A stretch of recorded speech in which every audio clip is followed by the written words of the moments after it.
Hello friends, welcome back to our channel. ఈరోజు మనం మాట్లాడేటువంటి టాపిక్ చాలా ఇంపార్టెంట్ టాపిక్ ఫ్రెండ్స్. సో ఎవరు కూడా మిస్ కాకుండా వీడియోని అయితే పూర్తిగా చూడండి, చాలా యూస్ఫుల్గా ఉంటుంది. మన ఇవాల్టి టాపిక్ ఏంటి అంటే గతంలో జరిగినటువంటి పనులు. ఇంతకుముందు కూడా మన వీడియోస్లో మనం గతంలో జరిగిన పనుల గురించి అయితే మాట్లాడడం జరిగింది. టైం తెలియజేస్తూ గతంలో జరిగిన పనులు ఎలా చెప్పాలో నేర్చుకున్నాం.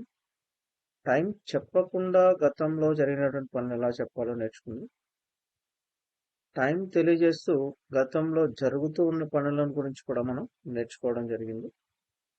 మరి ఇవాల్టి సెషన్లో ఏం నేర్చుకోబోతున్నాం? మరి ఇక్కడ కూడా గతంలో జరిగినటువంటి పనులే అంటున్నాం. మరి ఆ పాస్ట్ యాక్షన్స్కి ఈ పాస్ట్ యాక్షన్స్కి ఉన్నటువంటి డిఫరెన్స్ ఏంటి? అవి పాస్ట్ యాక్షన్సే, ఇక్కడ మనం ఈరోజు మాట్లాడుతుంది కూడా పాస్ట్ యాక్షన్సే. కాకపోతే వాటితో పోలిస్తే ఇది చాలా ఇంపార్టెంట్ అండ్ ప్రత్యేకమైనది కూడా ఫ్రెండ్స్. మరి అది ఎలాగో ఏంటో అనే విషయాలను అయితే తెలుసుకునే ప్రయత్నం చేద్దాం friends. Past actions one after another అంటే ఒక యాక్షన్ జరిగిన తర్వాత మరొక యాక్షన్ జరగడం, అంటే ఒక పని జరిగిన తర్వాత ఇంకో పని జరగడం, లేదు ఒక పనికి ముందు ఇంకో పని జరగడం. అంటే ఇక్కడ మోర్ దెన్ వన్ యాక్షన్ గురించి మాట్లాడుతున్నాము. గతంలో మనం నేర్చుకున్నటువంటి అన్ని పాస్ట్ యాక్షన్స్ గురించి మనం నేర్చుకున్నప్పుడు ఏదైనా ఒక పర్టికులర్ పని గురించి మాత్రమే మాట్లాడాం. కాకపోతే ఇక్కడ ఒకటి కంటే ఎక్కువ పనుల గురించి అయితే మాట్లాడతాం ఫ్రెండ్స్. మరి వీటిని ఎలా చెప్పాలి అనే విషయాలను అయితే ఈరోజు సెషన్లో తెలుసుకునే ప్రయత్నం అయితే చేద్దాం ఫ్రెండ్స్. మిస్ కాకుండా వీడియోని అయితే పూర్తిగా చూడండి, అప్పుడే మీకు క్లారిటీ వస్తుంది ఫ్రెండ్స్. ఇప్పటిదాకా మన ఛానల్ సపోర్ట్ చేస్తున్నటువంటి మన ఫ్యామిలీ అందరికి కూడా మరొకసారి నేను మనస్ఫూర్తిగా ధన్యవాదాలు తెలియజేసుకుంటూ ఇవాళ సెషన్ అయితే స్టార్ట్ చేస్తున్నాను ఫ్రెండ్స్. మరి ఈ past actions one after another అంటే ఒకదాని తర్వాత మరొకటి జరిగిన పనులను చెప్పడానికి మనం ఏం టెన్స్ ఉపయోగిస్తామంటే past perfect tense words. Past perfect tense. మరి ఈ టెన్స్ యొక్క ఫార్ములా ఏంటి చూడండి. యాజ్ యూజువల్ గా మనం నేర్చుకున్నదే. ఇనిషియల్ గా దేంతో స్టార్ట్ చేస్తాం? సబ్జెక్ట్ తో స్టార్ట్ చేస్తాం. కాబట్టి subject plus had plus V3. మనం ఇంతకుముందు గతంలో జరిగిన పనులను చెప్పడానికి subject plus have plus V3 వాడాము. ఇక్కడ subject plus have had plus V3 వాడుతున్నాము. మరి రెండు సేమా డిఫరెంటా? మరి subject plus have plus V3 ఎప్పుడు వాడతాం, subject plus had plus V3 ఎప్పుడు వాడతాం అనేది మనకు అర్థం కావాలి అంటే ఈ వీడియోని అయితే పూర్తిగా చూడండి ఫ్రెండ్స్. చలో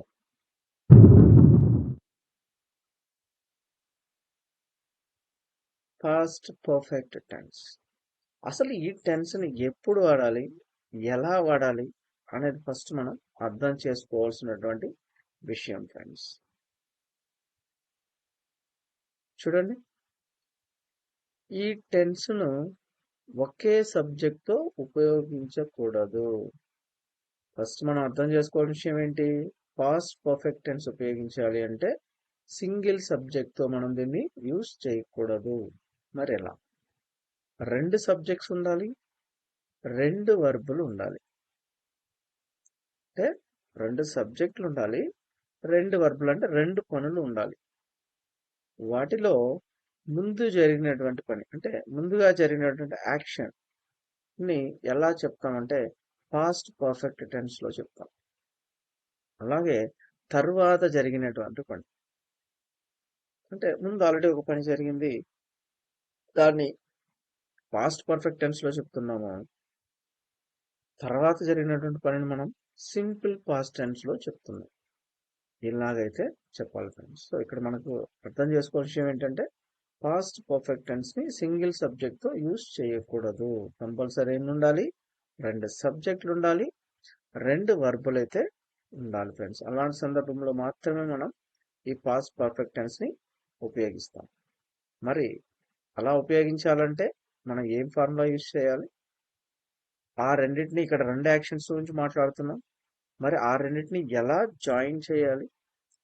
ఆ రెండింటిని కలపాలంటే మనం ఏం పదాలు వాడుతాము అనే విషయాలు అయితే ఎగ్జాంపుల్స్ సహా తెలుసుకునే ప్రయత్నం చేద్దాం ఫ్రెండ్స్. చూడండి ఫార్ములా. 2 వర్బ్స్ అన్న 2 యాక్షన్స్ అని నేను చెప్పాను కదా. సో ఫస్ట్ యాక్షన్ చెప్పడానికి పాస్ట్ పర్ఫెక్ట్ టెన్స్ ఉపయోగిస్తాం. Subject plus had plus V3 plus object. ఇది ఫార్ములా. మరి నెక్స్ట్ యాక్షన్ దాని తర్వాత జరిగినటువంటి పని చెప్పడానికి ఏం వాడుతున్నాము చూడండి. Simple past tense. ఇది ఆల్రెడీ మనం నేర్చుకున్నదే గతంలో. Subject plus V2 plus object plus had. ఇది ఫార్ములా. మరి ఈ 2 పనులని మనం ఎలా చెప్పాలి అంటే, ఈ రెండింటిని చెప్పడానికి మనం ఈ రెండింటి మధ్యలో వెన్ అని లేదా బిఫోర్ కానీ ఆఫ్టర్ కానీ బై ద టైం కానీ ఉపయోగించి అయితే మనం ఈ పనులను అయితే చెప్తాం ఫ్రెండ్స్. మరి వీటిని ఎగ్జాంపుల్స్ ద్వారా పూర్తిగా అర్థం చేసుకునే ప్రయత్నం అయితే చేద్దాం ఫ్రెండ్స్. నిన్న విద్యుత్ పోయే ముందు వారు భోజనం చేశారు. అంటే మనం తినడం అనే సూత్రంతో ఇంగ్లీష్ నేర్చుకుంటున్నాం కాబట్టి ఇక్కడ కూడా నేను భోజనం అనేది పెట్టాను. తినడం గురించే మాట్లాడుతున్నాను. నిన్న విద్యుత్ పోయే ముందు వారు భోజనం చేశారు. మనం సాధారణంగా మాట్లాడుతూ ఉంటాం. నిన్న కరెంటు పోయే ముందే తిన్నాం రా, లేదా వాళ్ళు నిన్నే తిన్నారు రా అంటాం కదా. సో అలాంటి సందర్భంలో ఎలా చెప్పాలి అంటే ఇక్కడ 2 పనులు జరిగాయి చూడండి ఫ్రెండ్స్. ఏంటేంటి? వాళ్ళు భోజనం చేయడం ఒక పని, పవర్ ఆఫ్ అవడం అనేది ఇంకొక పని, విద్యుత్ పోవడం అనేది ఇంకొక పని. మరి ఈ రెండిట్లో ఏది ముందు జరిగింది, ఏది తర్వాత జరిగింది అనేది మనం అర్థం చేసుకోగలిగితే చెప్పడం అనేది చాలా ఈజీ అయిపోతుంది ఫ్రెండ్స్. చూడండి, నిన్న విద్యుత్ పోయే ముందు వారు భోజనం చేశారు. అంటే వాళ్ళు భోజనం చేసిన తరువాత పవర్ అనేది ఆఫ్ అయింది అనమాట. అంటే తినడం అనేది ముందు జరిగినటువంటి పని, పవర్ ఆఫ్ అవడం అనేది తర్వాత జరిగినటువంటి పని. సో ఇప్పుడు మనకు అర్థమైంది అనుకుంటాను. తినడాన్ని మనం ఏ టెన్స్ లో చెప్పాలి? ఇక్కడ పాస్ట్ పర్ఫెక్ట్ టెన్స్ లో చెప్పాలి. పవర్ పోవడాన్ని సింపుల్ పాస్ట్ టెన్స్ లో చెప్పాలి. మరి దీన్ని ఎలా చెప్తామో చూద్దాం friends. They had eaten dinner. They had eaten dinner. ఎప్పుడు? Before the power went out. Before the power went out. Yesterday. నిన్న అనడానికి ఎస్టర్డే ఉపయోగిస్తాం ఫ్రెండ్స్. సో ఈ ఒక ఎగ్జాంపుల్ మనం అర్థం చేసుకోగలిగితే ఇలా మనం ఎన్ని సందర్భాలనైనా కూడా మనం ఈజీగా మాట్లాడచ్చు ఫ్రెండ్స్. చూడండి ఇక్కడ they had eaten dinner. Eaten అనేది ఏంటి? ఈట్ యొక్క V3 form. They had eaten dinner. The power went out. ఈ రెండు కూడా డిఫరెంట్ యాక్షన్స్. సో ఈ రెండింటిని కలపడానికి అంటే ముందు అనడానికి మనం ఏం వాడుతున్నాం అంటే బిఫోర్ అనేది వాడుతున్నాము. నిన్న అని చెప్పడానికి ఎస్టర్డే అని లాస్ట్ లో వాడుతున్నాం ఫ్రెండ్స్. ఓకేనా ఫ్రెండ్స్? సో అర్థమైంది అనుకుంటాను. సో మరి ఇలాగా వీటికి ఇంకాస్త ఎగ్జాంపుల్స్ అనేది మనం నేర్చుకునే ప్రయత్నం చేద్దాం. దానికన్నా ముందు ఒక చిన్న నోట్ అనేది ఇస్తున్నాను ఫ్రెండ్స్. ఇది బాగా గుర్తుంచుకోవాల్సినటువంటి విషయం ఏంటి అంటే బిఫోర్ అంటే ముందు, వెన్ అప్పుడు. సాధారణంగా వెన్ అంటే మనకు తెలిసినటువంటి మీనింగ్ ఏంటి? ఎప్పుడు. కాకపోతే ఈ సందర్భంలో ఈ టెన్స్ లో మనం ఉపయోగించేటప్పుడు వెన్ అంటే మీనింగ్ ఏంటంటే అప్పుడు, ఆ టైం కని కూడా మనం ఆ సమయానికని కూడా ఉపయోగించవచ్చు, తప్పేం కాదు. అలాగే by the time. By the time అంటే ఆ టైంకి, ఆ సమయానికి అని వాడతాం. వీటిని పర్టికులర్ గా ఉపయోగించేప్పుడైతే మనం వీటిని ఎక్కడ ఉపయోగించాలి అంటే సింపుల్ పాస్ట్ టెన్స్ తో మాత్రమే ఉపయోగించాలి. ఇక్కడ మనం రెండింటిని వాడుతున్నాం కదా, 2 యాక్షన్స్ ని. సో ఇది ఏ యాక్షన్ తో కలిపి వాడాలి అంటే సింపుల్ పాస్ట్ టెన్స్ లో ఏ పని అయితే చెప్తున్నామో యాక్షన్ ని దాంతో పాటు మాత్రమే ఉపయోగించాలి ఫ్రెండ్స్. మరి లేట్ చేయకుండా మనం ఇంకొన్ని ఎగ్జాంపుల్స్ అయితే తెలుసుకునే ప్రయత్నం చేద్దాం. చూడండి, ముందుగా మనం ఓకే, దీనికి డిఫరెంట్ సెంటెన్సెస్ ఎలా చెప్పాలి, మనం చెప్పుకున్నటువంటి ఎగ్జాంపుల్కి డిఫరెంట్ సెంటెన్సెస్ ఎలా చెప్పాలనేది చూద్దాం ఫ్రెండ్స్. పాజిటివ్ సెంటెన్స్, వారు విద్యుత్ పోయే ముందు భోజనం చేశారు. వారు విద్యుత్ పోయే ముందు భోజనం చేశారు. ఇది మనం ఇంతకుముందు నేర్చుకున్నదే కాబట్టి చాలా సింపుల్ గా చెప్పవచ్చు.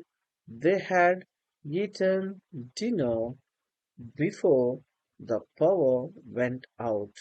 ఇక్కడ నేను టైంని మెన్షన్ చేయట్లేదు, కాకపోతే జనరల్ గా అయితే మనం టైం అయితే మెన్షన్ చేయాలి, ఎందుకంటే పాస్ట్ యాక్షన్ కాబట్టి.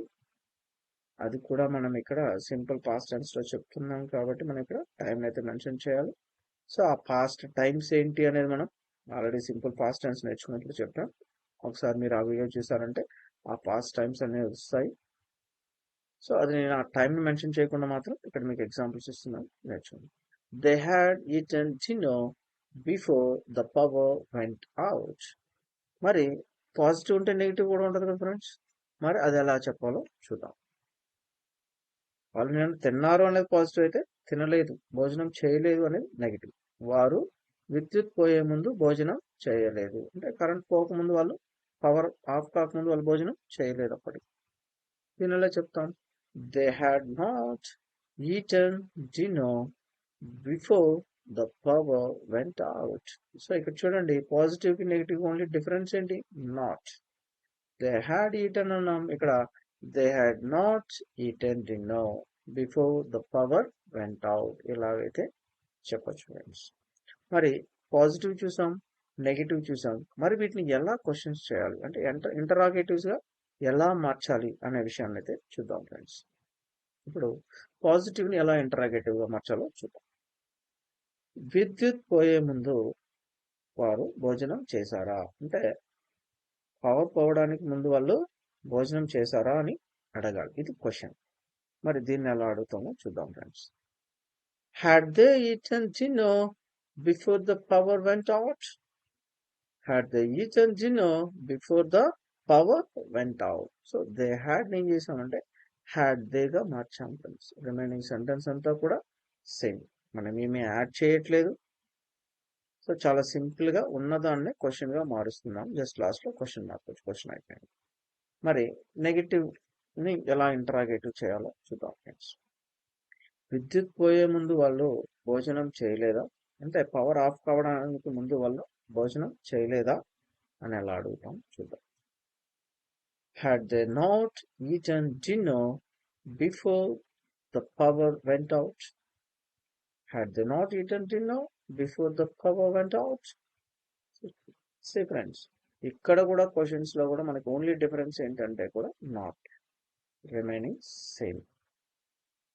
అర్థమైంది అనుకుంటాను ఫ్రెండ్, డిఫరెంట్ సెంటెన్సెస్ ఎలా వాడాలి అనే విషయం. మరి ఇంకొన్ని ఎగ్జాంపుల్స్ అయితే తెలుసుకునే ప్రయత్నం చేద్దాం.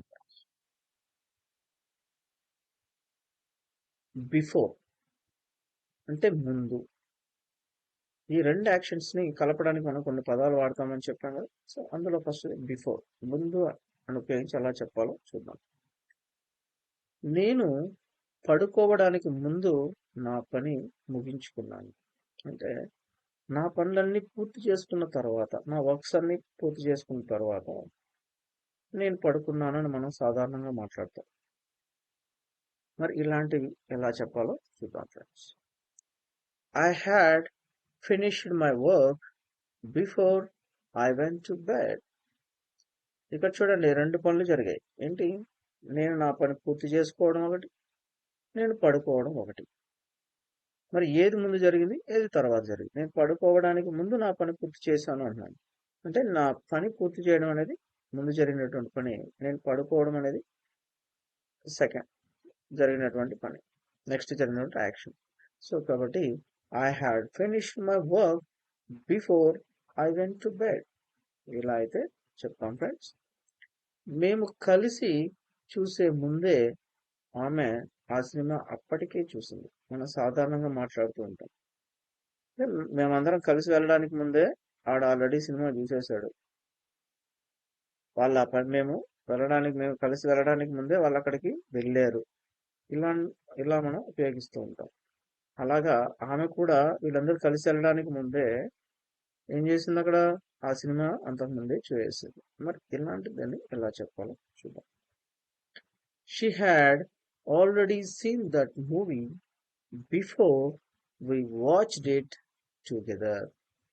She had already seen that movie before we watched it together. అంటే మేము కలిసి చూడడానికి ముందు ఆమె ఆల్రెడీ చూసేసింది అని ఇలాగైతే చెప్తాం ఫ్రెండ్స్.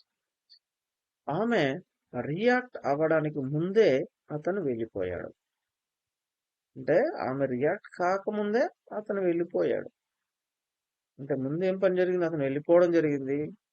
తర్వాత ఆమె రియాక్ట్ అయి ఉండాలి. కానీ ఆమె అవ్వకముందే ఆయన వెళ్ళిపోయాడు కాబట్టి ఎలా చెప్పాలో చూద్దాం. Before she could react he had already left. Before she could react, he had already left. ఇలా అయితే చెప్పచ్చు ఫ్రెండ్స్. ఆల్రెడీ దీన్నే కూడా ఎలా చెప్పచ్చు అంటే he had already left before she could react. He had already left before she could react. అది మీకు డిఫరెంట్గా చెప్పడం కోసం నేను మీకు ఈ ఎగ్జాంపుల్లో అయితే నేను బిఫోర్ని ముందుకు తీసుకురావడం జరిగింది. మీకు అర్థమైంది అనుకుంటాను ఫ్రెండ్స్. సెంటెన్స్ని అలా అయినా చెప్పొచ్చు, ఇలా అయినా చెప్పొచ్చు ఫ్రెండ్స్. అర్థమైంది అనుకుంటాను. మరి నెక్స్ట్ ఆఫ్టర్, తరువాత అంటే ఒక పని జరిగి ఈ పని చేసిన తర్వాత నేను ఆ పని చేశాను అని చెప్పడం సందర్భంలో ఎలా చెప్తామో చూద్దాం. ఆమె హోంవర్క్ పూర్తి చేసిన తర్వాత టీవీ చూసింది. ఆమె హోంవర్క్ పూర్తి చేసిన తర్వాత టీవీ చూసింది. ఇక్కడ కూడా రెండు పనులు ఉన్నాయి. ఒకటి చూడండి, ఆమె హోంవర్క్ పూర్తి చేయడం, రెండవది టీవీ చూడడం. ఇక్కడ హోంవర్క్ అనేది ఫస్ట్ జరిగినటువంటి పని, తర్వాత జరిగిన పని ఏంటి? టీవీ చూడడం. సో మీకు అర్థమైపోయింటుందని ఇప్పుడు ఎలా చెప్పాలి అనే విషయం చూడండి. After she had finished her homework she watch TV. After she had finished her homework she watch TV. ఇలా అయితే చెప్పాలి ఫ్రెండ్స్. అతను సరిపడా డబ్బు ఆదా చేసిన తర్వాత కారు కొన్నాడు. అంటే ముందేం చేశాడు? అతను కారు కొనడానికి కావాల్సిన డబ్బంతా సంపాదించుకున్నాడు, సేవ్ చేశాడు, తర్వాత కారు కొన్నాడు. మరి దీన్ని ఎలా చెప్పాలి అంటే after he had saved enough money. After he had saved enough money he bought a car. ఇలా అయితే చెప్పచ్చు ఫ్రెండ్స్. నెక్స్ట్ మనం బై ద టైం, సమయానికి. బై ద టైం అంటే సమయానికి, అంటే ఆ టైంకి, ఆ సమయానికి. సినిమా ప్రారంభమయ్యే సమయానికి మేము మా సీట్లు కనుగొన్నాం. సినిమా స్టార్ట్ అయ్యే టైంకి మేము మా సీట్లు కనుగొన్నాము. రైట్, ఇక్కడ చూడండి. By the time the movie started. By the time the movie started we had found our seats. We had found our seats. ఇలా అయితే చెప్పచ్చు ఫ్రెండ్స్. ఆమె ఇంటికి చేరుకునే సమయానికి వర్షం పడటం మొదలైంది. ఆమె ఇంటికి చేరుకునే సమయానికి వర్షం పడడం మొదలైంది. అంటే ఆమె రాకముందు జస్ట్ వర్షం పడడం అనేది స్టార్ట్ అయింది. సో దీన్ని ఎలా చెప్పాలి? By the time she got home it had started to rain. By the time she got home, it had started to rain. ఇలా అయితే చెప్తాం ఫ్రెండ్స్. వెన్, అప్పుడు. మనం ఆల్రెడీ చెప్పాం వెన్ అంటే ఎప్పుడు. ఏం మనకు తెలిసినటువంటి మీనింగ్ ఏంటి? ఎప్పుడు. కానీ ఈ సందర్భంలో మనం వెన్ ఎలా ఉపయోగిస్తున్నామంటే అప్పుడు. అంటే నువ్వు కాల్ చేసినప్పుడు, లేదా నువ్వు వచ్చినప్పుడు, లేదా నువ్వు పిలిచినప్పుడు అనే సందర్భాల్లో వెన్ అయితే ఉపయోగిస్తాం ఫ్రెండ్స్. నువ్వు వచ్చేసరికే నేను వెళ్ళిపోయాను. మనం మామూలుగా మాట్లాడుతుంటాం. అంటే నువ్వు రాకముందే నేను వెళ్ళిపోయాను రా, లేదా నువ్వు వచ్చేటప్పటికి నేను వెళ్ళిపోయాను రా అని మాట్లాడుతుంటాం కదా. అలాంటి సందర్భాలు అన్నమాట. అంటే రావడం ఒక పని, మనం వెళ్ళిపోవడం ఇంకొక పని. అంటే అతను రావడానికంటే ముందే మనం వెళ్ళిపోయాము, లేదా అతను వచ్చేటప్పటికి మనం వెళ్ళిపోయాము అని చెప్పే సందర్భంలో friends. I had already left when you arrived. I had already left when you arrived. ఇలా అయితే చెప్పాలి ఫ్రెండ్స్. నువ్వు ఫోన్ చేసినప్పుడు నేను ఆ పుస్తకాన్ని చదవడం పూర్తి చేశాను. అంటే నువ్వు నాకు కాల్ చేసినప్పుడు ఆ పుస్తకాన్ని అప్పుడే ఆ పుస్తకాన్ని చదవడం పూర్తి చేశాను అనేసి చెప్పే సందర్భంలో ఉపయోగిస్తాం. ఇది ఎలా చెప్పాలో చూద్దాం friends. I had just finished reading that book when you called. I had just finished reading that book. ఇది ఒక పని. When you called, నువ్వు కాల్ చేసినప్పుడు అప్పుడే ఆ బుక్ చదవడం పూర్తి చేశాను. ఇలా అయితే చెప్పాలి friends. Thank you so much friends. ఈ సెషన్ మీకు బాగా అర్థమైంది అనుకుంటాను. Thank you so much. అలాగే మన వీడియోని అందరికీ రీచ్ అయ్యేలా చేయండి. మనం ఏదైతే ఫ్రీగా అందరికీ ఇంగ్లీష్ నేర్పించాలని కోరుకుంటున్నామో ఆ సంకల్పానికి మీ వంతు సహాయం చేయాలని కోరుకుంటూ సెలవు తీసుకుంటున్నాను ఫ్రెండ్స్. మీకు ఎలాంటి సందేహాలు ఉన్నా కూడా మీరు కామెంట్ చేయొచ్చు. లేదు మీకు తెలిసినటువంటి విషయాల్ని, ఎగ్జాంపుల్స్ని మీరు కామెంట్ రూపంలో పెట్టడం ద్వారా మనం ఇంకాస్త ఎక్కువ మందికి రీచ్ అయ్యేలా చేయొచ్చు friends. Thank you so much for joining this session.